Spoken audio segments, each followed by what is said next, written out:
ಶ್ರೀಗುರುಭ್ಯೋ ನಮಃ. ದುರ್ವಾಸನಾ ಪ್ರತೀಕಾರ ದಶಕಂ ಶ್ಲೋಕ 5. ಈ ಶ್ಲೋಕದಲ್ಲಿ ಆಚಾರ್ಯರು ವಿದ್ಯಾರಣ್ಯ ಮಹಾಸ್ವಾಮಿಗಳು ರಾಗದ್ವೇಷವನ್ನು ನ್ಯೂಟ್ರಲೈಸ್ ಮಾಡಬೇಕು ಅಂತ ಹೇಳ್ತಿದ್ದಾರೆ. ಸಮತೋಲನದಲ್ಲಿ ಇಟ್ಕೊಳ್ಬೇಕು, ಇಲ್ಲ ಹೋಗ್ಲಾಡಿಸ್ಬೇಕು. ಹಿಂದಿನ ಶ್ಲೋಕದಲ್ಲಿ 4ನೇದಲ್ಲಿ ಸ್ತ್ರೀವಾಂಚ ದೋಷ ದರ್ಶನ ಬಲಾತ್ ಅಂತ ಹೇಳಿದರು. ಸಾಧಕನಿಗೆ ಅತೀವ ಕಾಮ ತುಂಬ ಕೆಡುಕನ್ನು ಉಂಟು ಮಾಡುತ್ತೆ. ಸ್ತ್ರೀಯಲ್ಲಿ ದೋಷವನ್ನು ನೋಡುವಂತ ಗಂಡಿಗೆ ಹೇಳಿದ್ದಾಯ್ತು. ಹೆಣ್ಣಿಗೆ ಏನು ಮಾಡಬೇಕು? ಗಂಡಸರಲ್ಲಿ ದೋಷ ನೋಡು, ಕಾಮದ ವೃತ್ತಿ ಮನಸ್ಸಿನಲ್ಲಿ ಬೇಡ ಜಾಸ್ತಿ ಅಂತ ಹೇಳಿ ಆಯ್ತು. ಅದಕ್ಕೊಬ್ಬ ಪ್ರಶ್ನೆ ಮಾಡ್ಬೋದು, ಸರಿ ಸ್ವಾಮಿ, ಕಾಮದ ದೃಷ್ಟಿ ನನಗಿಲ್ಲ, ಎಲ್ಲ ಹೆಣ್ಣನ್ನು ನಾನು ಆ ರೀತಿಯಾಗಿ ನೋಡಲ್ಲ, ಅಥವಾ ಹೆಣ್ಣಾದರೆ ಎಲ್ಲ ಗಂಡನನ್ನು ನಾನು ಕಾಮ ದೃಷ್ಟಿಯಲ್ಲಿ ನೋಡಲ್ಲ ಅಂತ ಹೇಳ್ಬೋದು. ಆದರೆ ನನ್ನ ಹೆಂಡತಿಯನ್ನು ನಾನು ನೋಡ್ಬೋದಲ್ವಾ, ಅತ್ತ ನನ್ನ ಗಂಡನ ನೋಡ್ಬೋದಲ್ವಾ ಅಂತ ಪ್ರಶ್ನೆ ಮಾಡಿಕೊಂಡಾಗ ಈ ಶ್ಲೋಕದಲ್ಲಿ ಆಚಾರ್ಯರು ಅದೂ ಬೇಡ ಅಂತ ಹೇಳ್ತಾರೆ. ದಾರ ಅಂತ ಹಾಕಿದ್ದಾರೆ. ದಾರ ಅಂದರೆ ಹೆಂಡತಿ ಅಂತ, ಗಂಡನಿಗೆ. ಹೆಂಡತಿ ಅಂತ ಹೇಳಿ ಹೇಳ್ಕೊಳ್ಬೇಕು, ಗಂಡನಿಗೆ ಭಾರ್ಯ ಅಂತ ಚೇಂಜ್ ಮಾಡ್ಕೊಳ್ಬೇಕು. ದಾರ ಸೂತ ಧನ ಅನಾಸಕ್ತಿಂ. ಅನಾಸಕ್ತಿ ಅಂದರೆ ಆಸಕ್ತಿ ಬೇಡ. ಆಸಕ್ತಿ ಅಂದ್ರೇನು? ಸ್ನೇಹ. ಮುಂದಿನ ಸಲಲ್ಲಿದೆ ನೋಡಿ, ಸ್ನೇಹಂ ಮೋಹ. ಸ್ನೇಹ ಅಂದರೆ ಅಂಟುವಿಕೆ, ಸ್ಟಿಕ್ಕಿಂಗ್, ಎಣ್ಣೆ ಥರದ ಅಂಟ್ಕೊಳ್ಳುತ್ತೆ. ನಮ್ಮ ಜೀವನದಲ್ಲಿ ಸಂಬಂಧಗಳೆಲ್ಲ ಎಣ್ಣೆ ಥರ ಅಂಟಿಬಿಟ್ಟಿರುತ್ತೆ. ಎಲ್ಲಿ ಎಣ್ಣೆ ಥರ ಯಾವುದೇ ಸಂಬಂಧ ಅಂಟತ್ತೋ ಅಲ್ಲಿ ನ್ಯಾಚುರಲ್ ಆಗಿ ಏನಾಗುತ್ತೆ? ಮೋಹ, ವಿವೇಕ ಶಕ್ತಿ ಇರೋದಿಲ್ಲ. ಯಾವ ವಿಚಾರದಲ್ಲಿ? ದಾರ ಹೆಂಡತಿ / ಗಂಡ. ಸುತ ಅಥವಾ ಪುತ್ರಿ, ಮಗ ಮಗಳು. ಧನ, ನಾನು ಸಂಪಾದನೆ ಮಾಡುವಂತಹ ಹಣ, ಅದನ್ನು ಶೇಖರಣೆ ಮಾಡಬೇಕು ಅಂತ ಮನಸ್ಥಿತಿ.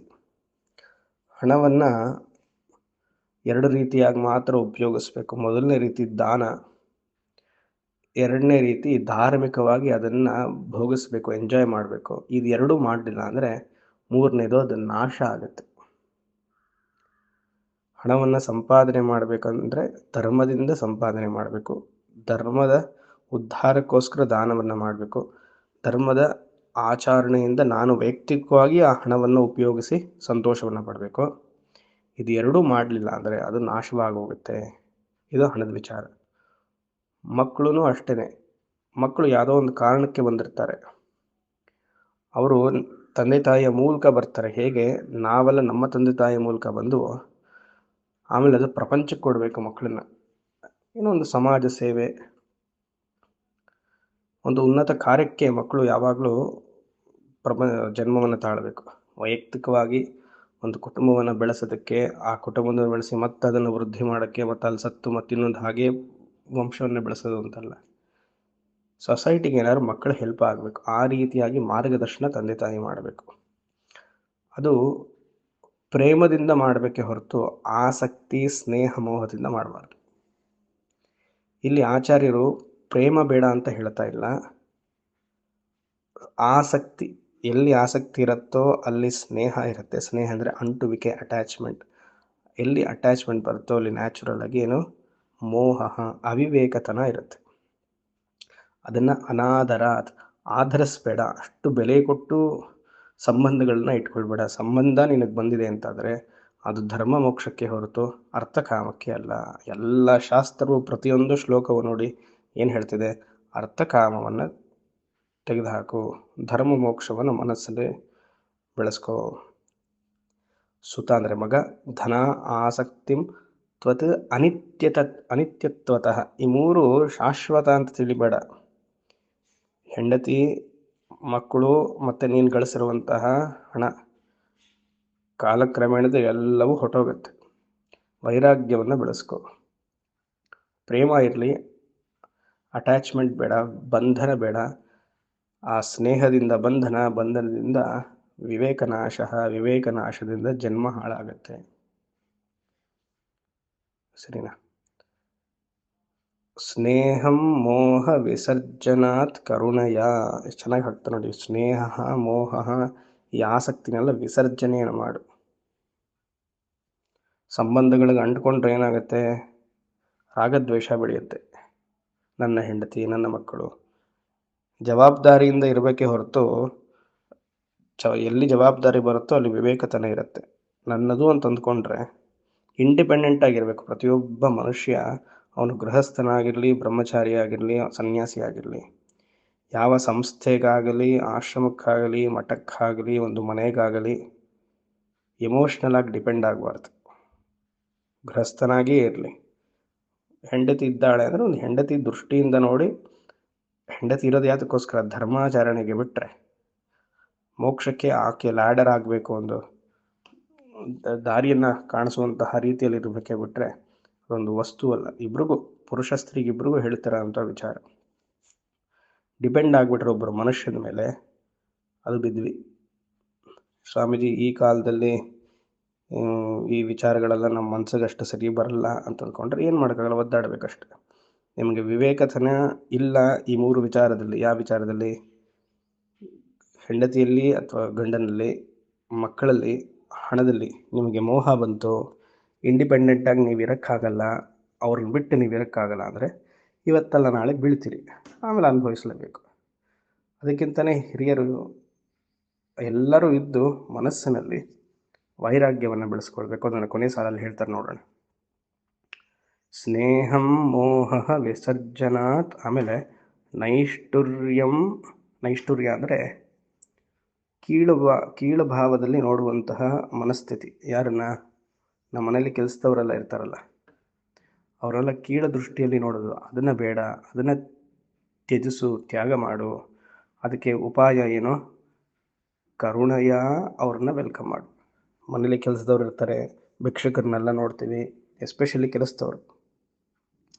ನಾವು ಊಟ ಮಾಡಿ ಬಿಟ್ಟಿರುವಂತಹ ಆಹಾರವನ್ನು, ತಂಗಳನ್ನು ಅವ್ರಿಗೆ ಹಾಕ್ತೀವಿ. ಹಾಗೆ ಮಾಡಬಾರ್ದು. ಅದು ನೈಷ್ಠುರ್ಯತೆ. ಕೀಳು ಮಟ್ಟದಲ್ಲಿ ನೋಡೋದು, ನಾವು ತಿನ್ನೋಕ್ಕಾಗಿಲ್ಲ, ಉಳಿದಿದೆ ತಾನೇ, ವೇಸ್ಟ್ ಯಾಕೆ ಮಾಡೋದು, ಅವ್ರಿಗೆ ಹಾಕೋಣ. ನಾವು ಹೇಗೆ ಆಹಾರವನ್ನು ಸ್ವೀಕರಿಸ್ತೀವೋ ಅವರು ಮನುಷ್ಯರೇ, ಅವ್ರಿಗೂ ಹಾಗೆ ಅದೇ ರೀತಿಯಲ್ಲಿ ಕೊಡಬೇಕು. ಕರುಣೆಯ ಕೊಡು.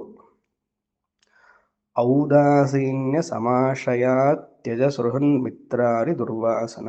ಇನ್ನೊಂದು ದುರ್ವಾಸನ ಯಾವುದು? ಮಿತ್ರ ಅಂದರೆ ಸ್ನೇಹಿತ, ಅರಿಯದ ಶತ್ರು,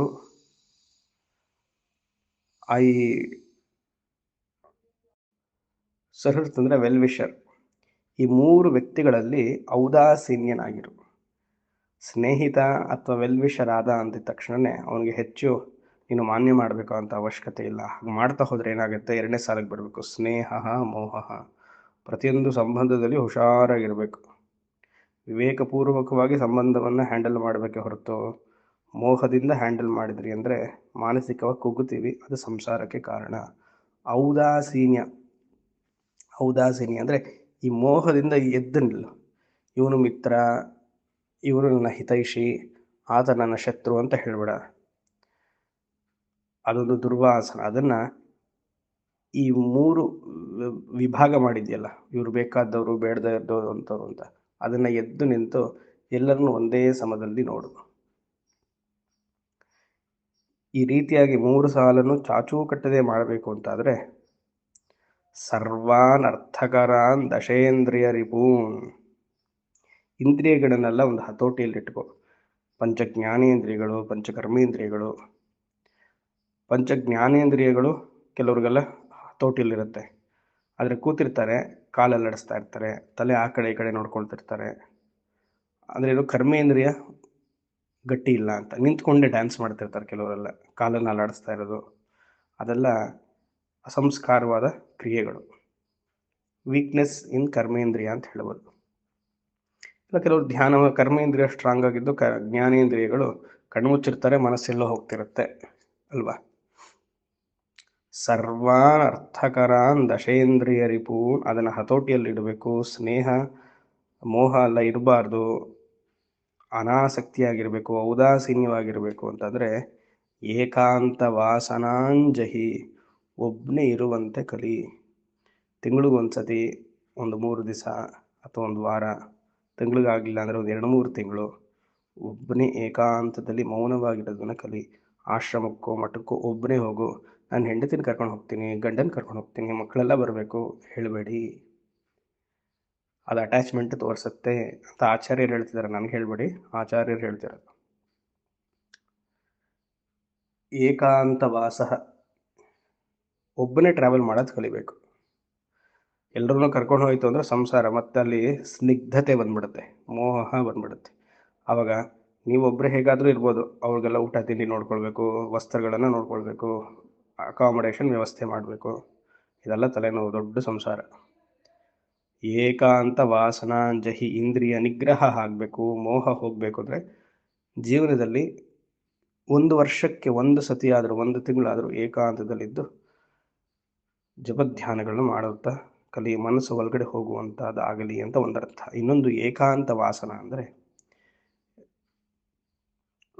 ಪ್ರತಿನಿತ್ಯ ಒಂದು 20 ನಿಮಿಷದ ಕಾಲ ಏಕಾಂತವಾಗಿ ನಿನ್ನ ನಿಜ ಸ್ವರೂಪವನ್ನು ತಿಳಿದು ಆ ಧ್ಯಾನ ಸ್ಥಿತಿಯಲ್ಲಿ ಮನಸ್ಸನ್ನು ಉದ್ಧಾರ ಮಾಡಿಕೊಳ್ತಾ ಬಾ. ಏಕಾಂತ ವಾಸನ,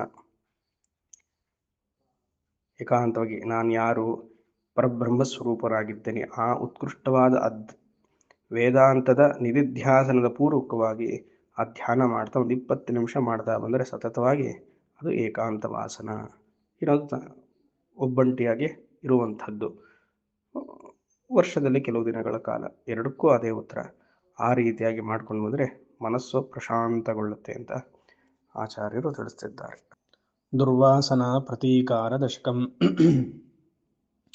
ಶ್ಲೋಕ 6.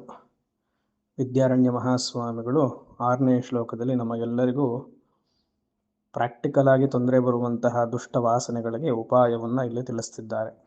ಸರಳವಾಗಿದೆ, ಅದರ ಅಭ್ಯಾಸ ಮಾಡಬೇಕು ನಾವೆಲ್ಲರೂ. ತಮೋಗುಣದ ಒಂದು ಲಕ್ಷಣ ಏನು ಅಂದರೆ ಆಲಸ್ಯಂ. ಶ್ಲೋಕದ 1ನೇ ಪದ. ಆಲಸ್ಯ ಅಂದರೆ ಏನು? ಸೋಮಾರಿತನ. ಏನು ಕೆಲಸ ಮಾಡೋಕ್ಕೆ ಇಂಟ್ರೆಸ್ಟೇ ಬರಲ್ಲ ನಮಗೆ, ಹಾಗೆ ಮುಂದೂಡೋದು, ಆಮೇಲೆ ಮಾಡೋಣ. ಮೊಬೈಲ್ ನೋಡ್ತಾ ಕೂತಿದ್ರೆ ಸಂತೋಷವಾಗಿರುತ್ತೆ, ಟಿ ವಿ ನೋಡ್ತಿದ್ರೆ ಸಂತೋಷವಾಗಿರುತ್ತೆ. ಕೆಲಸ ಮಾಡಬೇಕು ಅಂದರೆ ಈ ಬಿಸಿಲಲ್ಲಿ ಅಯ್ಯೋ ಏನು ತೋಚೋದೇ ಇಲ್ಲ ನಮಗೇನು ಬಿಡ್ತೀವಿ. ಅದನ್ನು ತ್ವರೆಯ ತೆಗೆದುಹಾಕಬೇಕು. ಹೇಗೆ? ಶಮ ಅಂದರೆ ರಜೋಗುಣದ ಕ್ರಿಯೆಯಿಂದ ತಮೋಗುಣದ ಆಲಸ್ಯದ ಗುಣವನ್ನು, ಸೋಮಾರಿತನವನ್ನು ತೆಗೆದುಹಾಕು. ಹಿರಿಯರಲ್ಲಿ ಒಂದು ಮಾತಿದೆಯಲ್ಲ, ನಾಳೆ ಮಾಡುವಂತಹ ಕೆಲಸವನ್ನು ಇವತ್ತು ಮಾಡು, ಇವತ್ತು ಮಾಡುವಂತಹ ಕೆಲಸವನ್ನು ಈಗಲೇ ಮಾಡು, ಹಾಗೆ ಅಂತ. ಸೋಮಾರಿತನವನ್ನು ನಾವು ಬೆಳೆಸ್ಕೊಂಡ್ರೆ ಅದು ನಮಗೆ ಬಹಳ ಕೆಡುಕನ್ನುಂಟು ಮಾಡುತ್ತೆ. ಅದು ರಜೋಗುಣದಿಂದ ಕೆಲಸವನ್ನು ಮಾಡಬೇಕು. ಬೆಳಗ್ಗೆ ಏಳಬೇಕು ಅಂದರೆ ಹೇಳ್ಬೇಕು, ಸೋಮಾರಿತನ ಮಾಡಿಕೊಂಡ್ರೆ ಕಷ್ಟ. ಸರಿ, ರಜೋಗುಣದಲ್ಲೇ ಮನಸ್ಸನ್ನು ಇಟ್ಕೊಳ್ಳೋಣ ಅಂದರೆ ಅದು ನಮಗೆ ಹಾನಿಕರವೇ. ತಮಸ್ಸು ರಜಸ್ಸು ಎರಡೂ ಹಾನಿಕರವೇ. ತಮೋಗುಣವನ್ನು ರಜಸ್ಸಿಂದ ಗೆಲ್ಲಬೇಕು, ರಜೋಗುಣದಿಂದ ಸತ್ವದಿಂದ ಗೆಲ್ಲಬೇಕು. ಶಮಧಿಯ, ಕೆಲಸ ಮಾಡ್ತಾನೇ ಇರ್ತಾರೆ ಕೆಲವರು, ಅವ್ರಿಗೊಂದು 5 ನಿಮಿಷ ಕೂತ್ಕೊಳ್ಳಿ ಸುಮ್ಮನೆ ಅಂದರೆ ಆಗಲ್ಲ. ರೆಸ್ಟ್ಲೆಸ್ ಮೈಂಡ್, ಒಂದು ಕೆಲಸ ಮಾಡ್ತಾನೆ ಇರೋದು. ಸುಮಾರು ಜನ ತಮಸ್ಸಲ್ಲಿರ್ತಾರೆ, ಇಲ್ಲ ರಜಸ್ಸಲ್ಲಿರ್ತಾರೆ, ಸತ್ವಕ್ಕೆ ಬಹಳ ಕಮ್ಮಿ ಬರೋದು.